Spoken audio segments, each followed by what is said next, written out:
오늘 우리에게 주시는 하나님의 말씀은 이사야 9장 1절에서 7절까지의 말씀입니다. 어둠 속에서 고통받던 백성에게서 어둠이 거칠 날이 온다.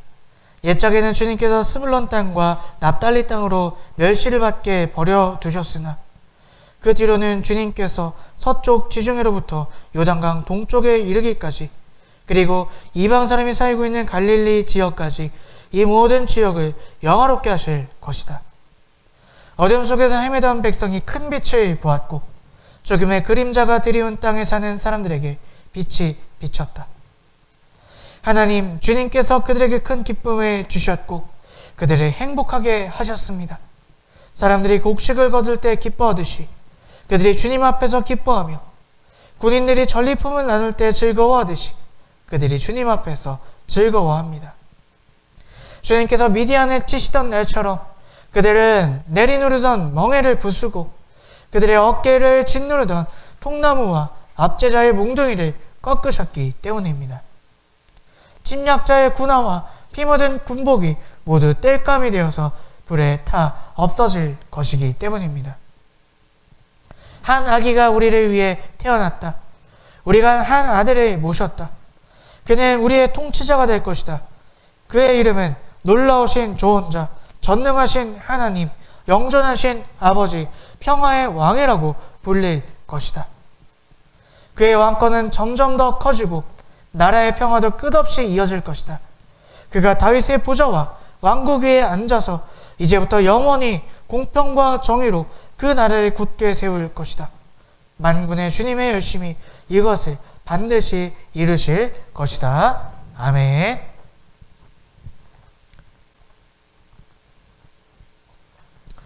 오늘도 우리 예수님을 사랑하시고 주인 삼으셔서 함께 예배드리시는 여러분들을 환영하고 축복합니다.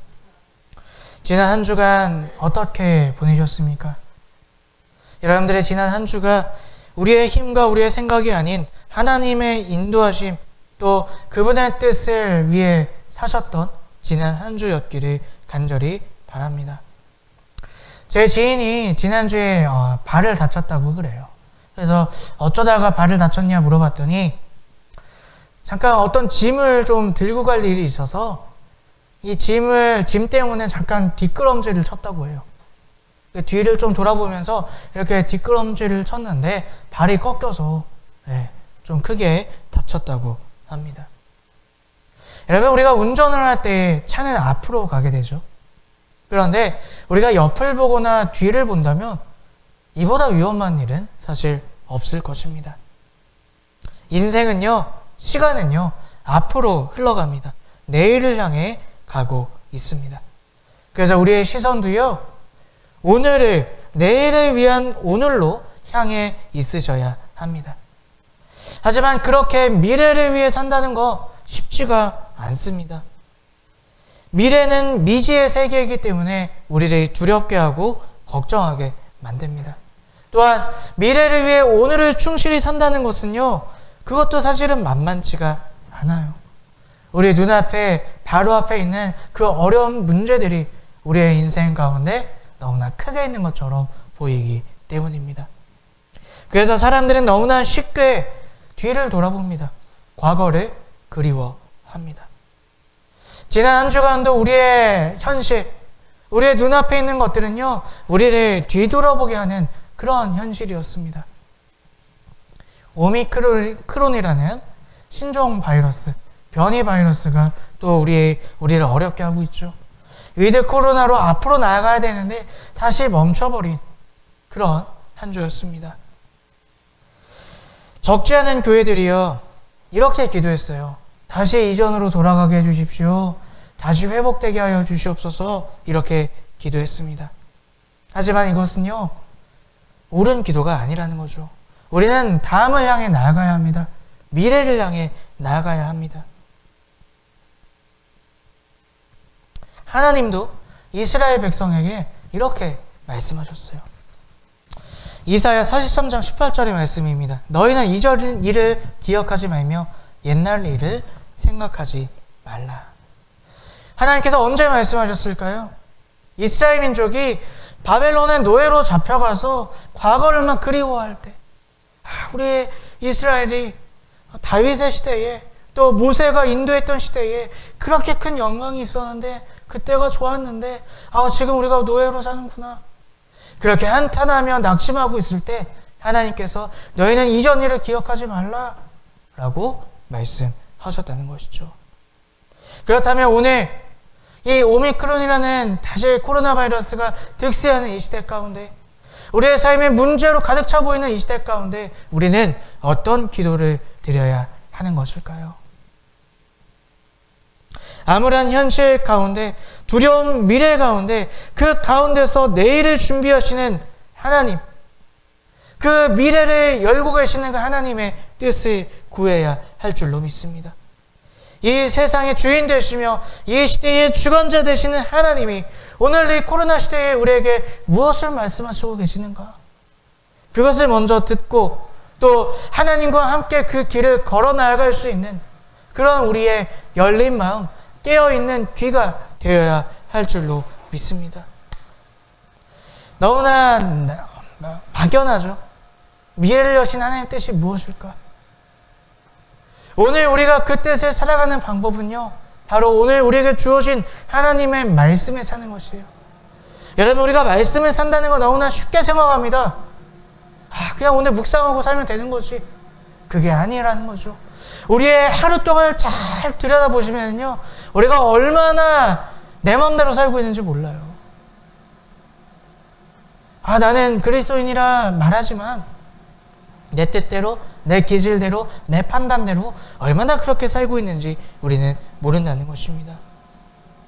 지금 이 시대 가운데서도 하나님은 내일을 열고 계시고 당신의 뜻을 이루시고 계십니다.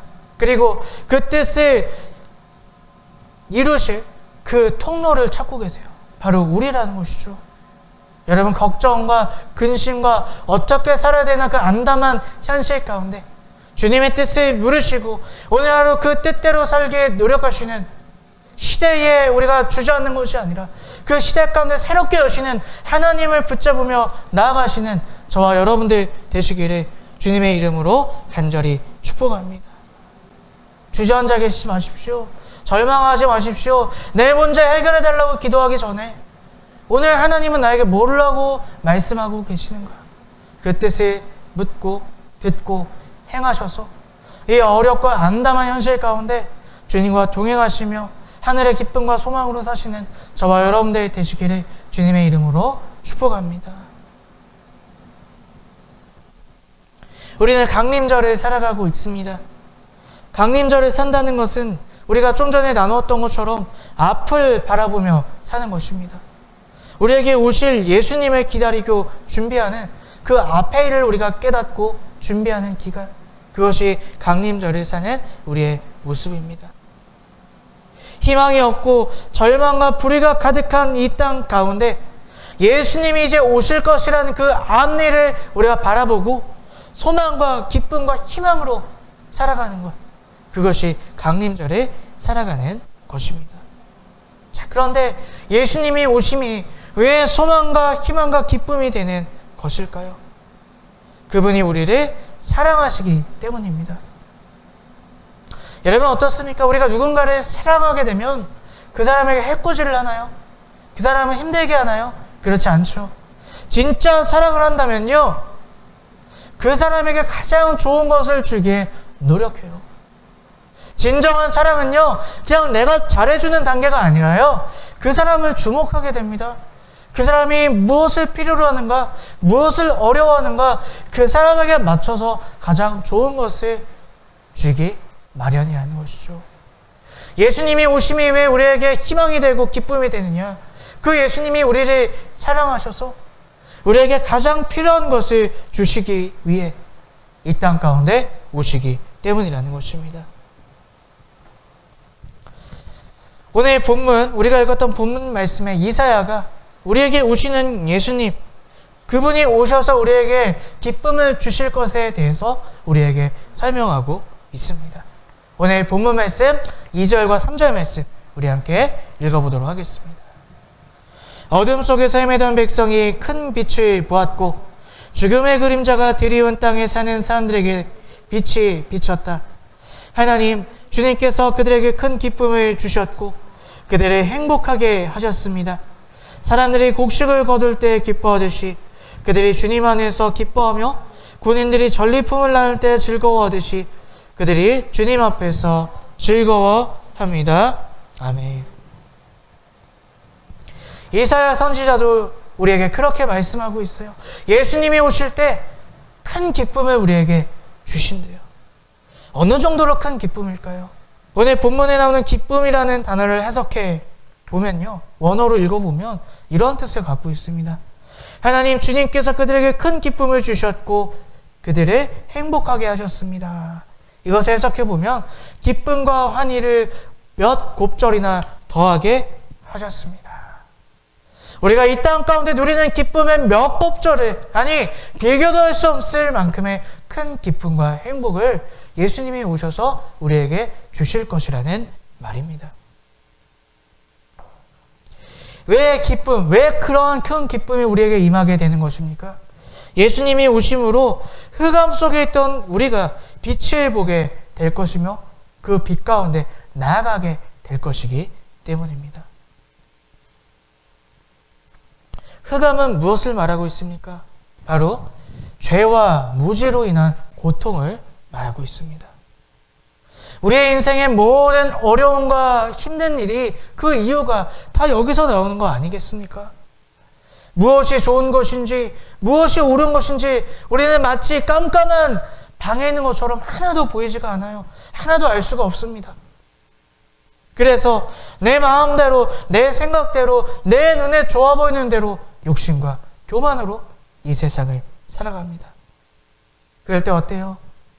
그러한 죄로 말미암아 우리의 삶이 혼란과 흑암 가운데 살아갈 수밖에 없잖아요. 나는 분명히 열심히 산다고 살았는데 내 눈에 좋아 보이는 대로, 세상 사람들이 말하는 대로 이렇게 해야 돼, 공부해야 돼, 대학 가야 돼, 먹고 살아야 돼, 돈 벌어야 돼, 그렇게 열심히 살았는데 주님이 없으니까요, 말씀이 없으니까요, 우리는 흑암 가운데, 혼란 가운데 살아갈 수밖에 없다는 것입니다. 근데 이러한 흑암과 같은 아무것도 보이지 않고 너무나 괴로운 우리의 인생 가운데 빛을 비추어 주셨다는 것입니다. 빛은 무엇을 말합니까? 바로 진리와 생명을 말한다는 것입니다. 예수님이 오셔서요, 우리에게 빛을 비춰 주셨다는 거예요. 내가 누구인지, 내가 왜 살아야 되는지, 어떻게 사는 것이 행복하게 사는 것인지 예수님이 오늘 우리에게 알려주셨다는 것입니다. 우리 너무나 유명한 말씀이죠. 요한복음 3장 16절 말씀 함께 읽어보겠습니다. 하나님께서 세상을 이처럼 사랑하셔서 외아들을 주셨으니 이는 그를 믿는 자만 사람마다 멸망하지 않고 영생을 얻게 하려는 것이다. 여러분, 우리는 세상에 떠드는 것들이, 우리가 알고 있는 지식과 이론이 더 그럴싸한 것처럼 생각하고 살아갑니다. 말씀대로 사십시오 라고 말하면요, 아유 어떻게 말씀대로 살아요, 이렇게 이야기를 해요. 여러분, 근데요, 세상에서 이것이 맞다고 말하는 사람들이 그 누구도요, 내 인생을 책임져 준다 약속한 적이 없다는 거예요. 여러분, 한번 이성적으로 생각해 보십시오. 학교 선생님이 내 인생을 책임져 준다고 한 적 있습니까?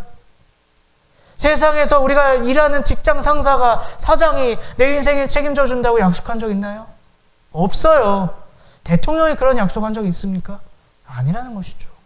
그런데 오늘 우리에게 약속하시는 분이 있어요. 우리를 죽음에서 내두지 않고 우리를 영생의 길로 인도해 주시겠다. 영원한 생명의 길, 참 기쁨의 길, 참 행복의 길로 인도해 주시겠다 약속하신 분이 있다는 것입니다. 오직 예수 그리스도라는 거예요. 그분이 오셔서 흑암에 있는, 아무것도 알 수 없고 보이지 않는 우리를 행복의 길로 인도해 주시겠다. 오늘 우리에게 빛을 비춰 주시러 오시고 계시다는 것입니다.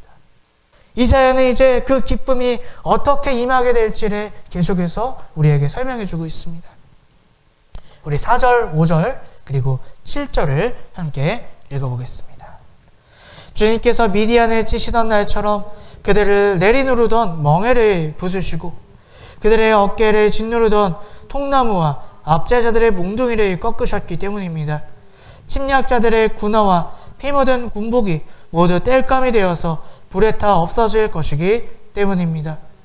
그의 왕권은 점점 더 커지고 나라의 평화도 끝없이 이어질 것이다. 그가 다윗의 보좌와 왕국 위에 앉아서 이제부터 영원히 공평과 정의로 그 나라를 굳게 세울 것이다. 만군의 주님의 열심히 이것을 반드시 이루실 것이다. 아멘. 이사야는 어떻게 우리에게 빛이 비추어지고 어떻게 우리에게 예수 그리스도께서 큰 기쁨을 주실 것인지에 대해 세 가지로 우리에게 설명하고 있습니다. 첫 번째는요, 우리를 억압하는 모든 것에서부터 우리를 자유하게 해주실 것이다 말하고 있어요. 우리의 인생 가운데 걱정과 두려움, 또 어떻습니까? 불의한, 이 세상이 불의해서 또 공평하지 못해서 당하는 그 억울함과 여러 아픔으로부터 우리를 자유롭게 해주실 것이다 말씀하고 있습니다. 그리고 또 어떻게 우리를 자유롭게 하실까요?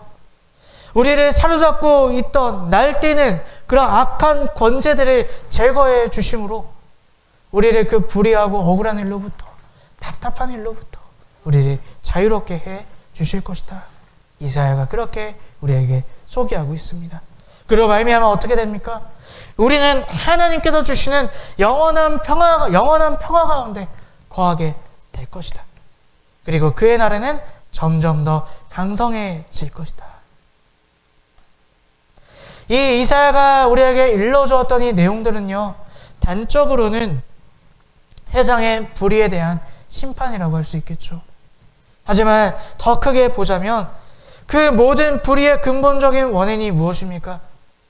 하나님을 바라보지 못하게 하는 근본적인 원인이 무엇입니까? 바로 죄죠. 내가 아무리 말씀대로 살고 싶어도요, 내가 아무리 하나님 뜻대로 살고 싶어도 그렇게 살지 못하게 하는 그 근본적인 원인, 바로 죄를 제거해 주시러 이 땅 가운데 오셨고, 그 죄를 제거해 주심으로 말미암아 우리를 자유케 하시고 억압으로부터 풀려주시고 풀어나게 해주시고 또 평화를 주시고 빛을 비추어 주셨다는 것입니다. 이사야는 그 놀라우신 예수 그리스도에 대해 더 자세하게 설명하고 있어요. 오늘 본문 말씀 6절 말씀을 계속해서 우리 함께 읽어봅니다. 한 아기가 우리를 위해 태어났다. 우리가 한 아들을 모셨다. 그는 우리의 통치자가 될 것이다. 그의 이름은 놀라우신 조언자, 전능하신 하나님, 영존하시는 아버지, 평화의 왕이라고 불릴 것이다.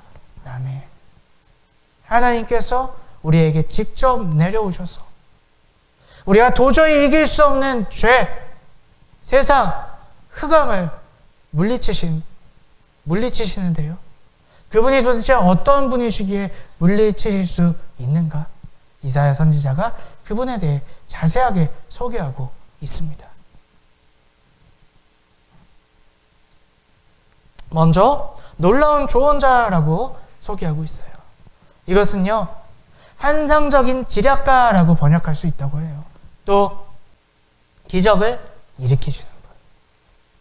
우리의 삶, 인간적인 생각으로 도저히 할 수 없는, 도저히 이룰 수 없는 것들을 그분께서는 놀라운 지략으로, 놀라운 지혜로 이루어내시고 우리를 구원하시고 우리를 도우실 수 있는 분이시라는 것입니다.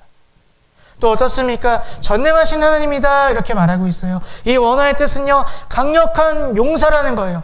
우리가 피할 분, 우리가 의존할 분이 되어 주신다는 것입니다. 왜요? 예수님은 이 땅의 주인 되시며 이 땅의 왕이 되시기 때문입니다. 또한 영존하신 아버지라고 말하고 있습니다. 이 아버지란 뜻은요, 아버지와 아들을 소개할 때의 아버지가 아니라요, 우리의 보호자가 되시고 우리의 주인이 되어 주신다는 것이에요. 우리를 보호하시기 위해 예수님께서 오시고요, 우리를 자꾸 무너지게 하고 죽게 하는 그 흑암, 죄, 악한 권세를 우리의 보호자께서 밀어내 주신다는 말씀입니다.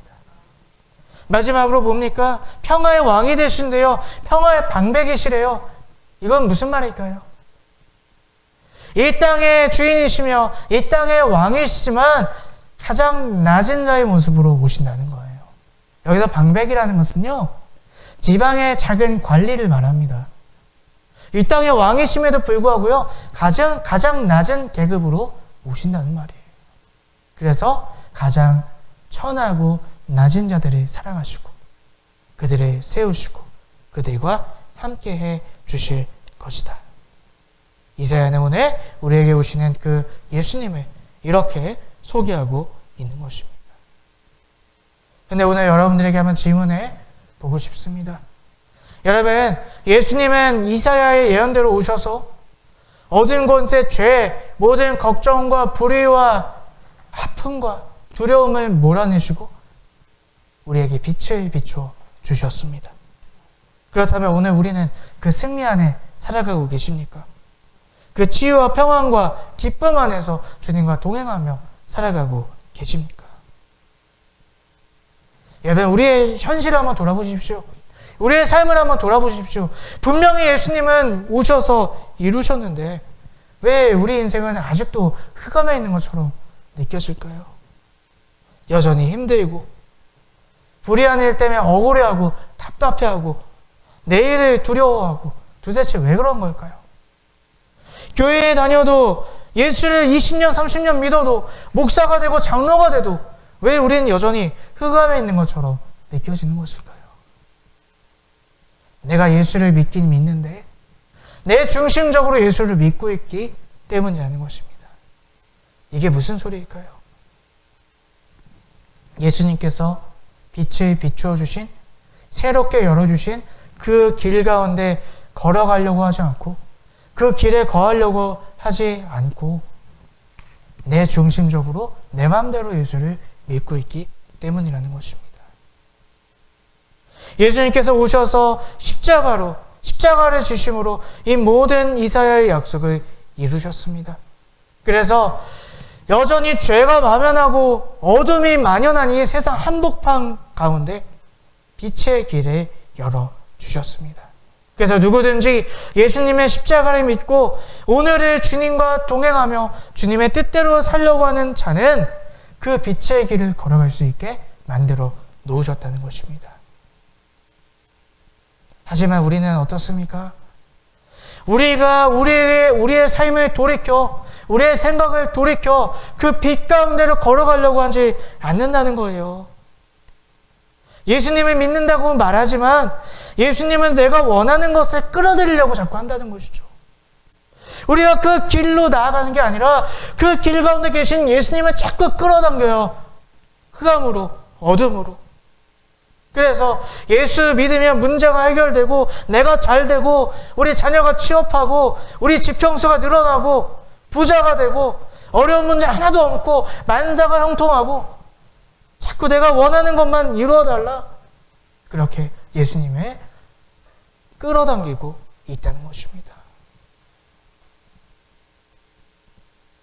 예수를 믿어 우리가 빛의 길을 걸어가는 것은요, 내가 원하는 것 이루어지는 게 아니라 우리가 돌이키는 것인 줄로 믿습니다. 우리가 바뀌어야 되는 것인 줄로 믿습니다. 내 생각이 바뀌어야 돼요.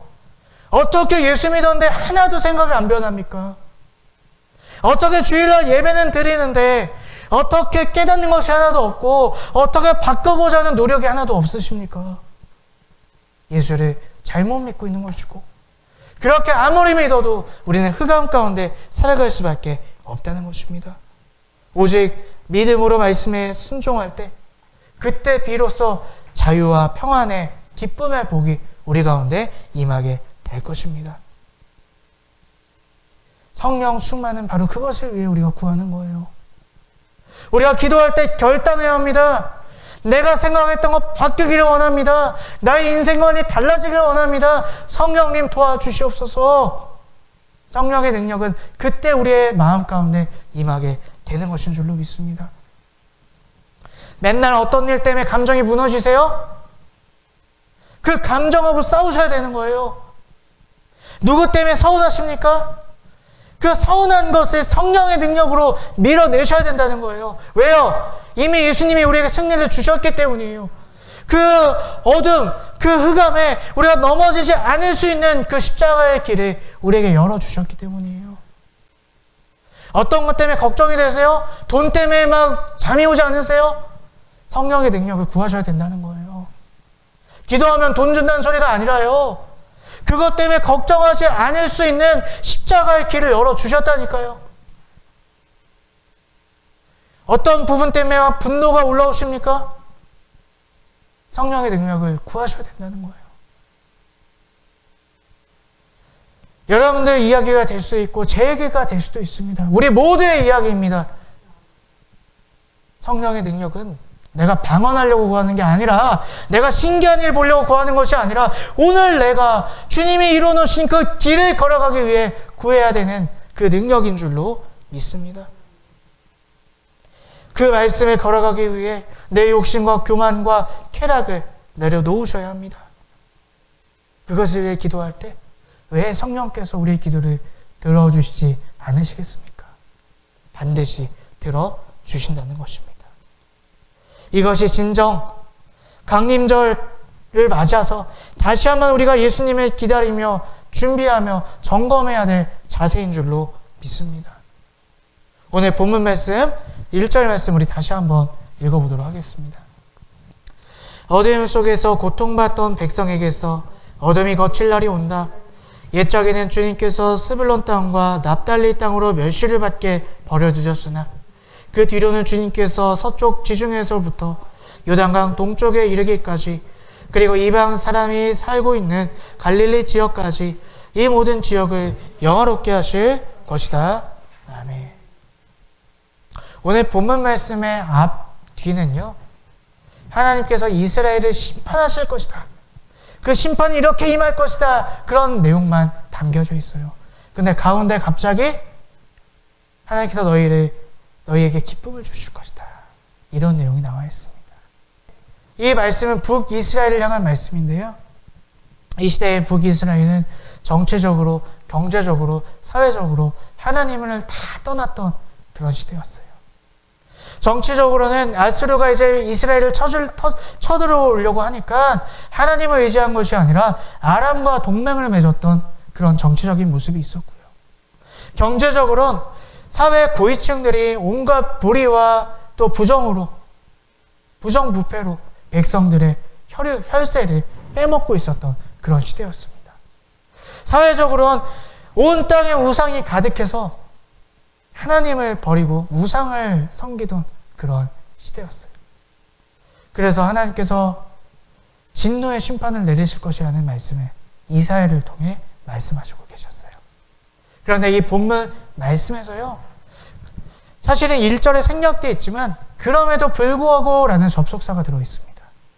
그럼에도 불구하고 하나님을 의지하고 온갖 천시와 어려움을 겪고 있는 자들에게는 기쁨을 주시겠다, 회복을 주시겠다, 그렇게 약속하고 있는 거예요. 여기서 말하는 스불론과 납달리 지역은요, 아수르가 쳐들어올 때 가장 먼저 짓밟혔던 그런 지역이었어요.